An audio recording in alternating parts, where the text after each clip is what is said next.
Omzum yükle doldu ama bende vazgeçmek yoktu. Bitmedi, bitmedi, bitirmedim. Ben özel değilim ya da öyle bir şey, ama sen varken hep böyle hissettim, böyle hissettim.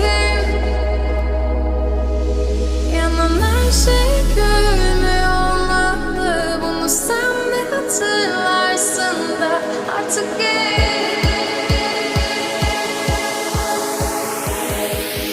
böyle hissettim.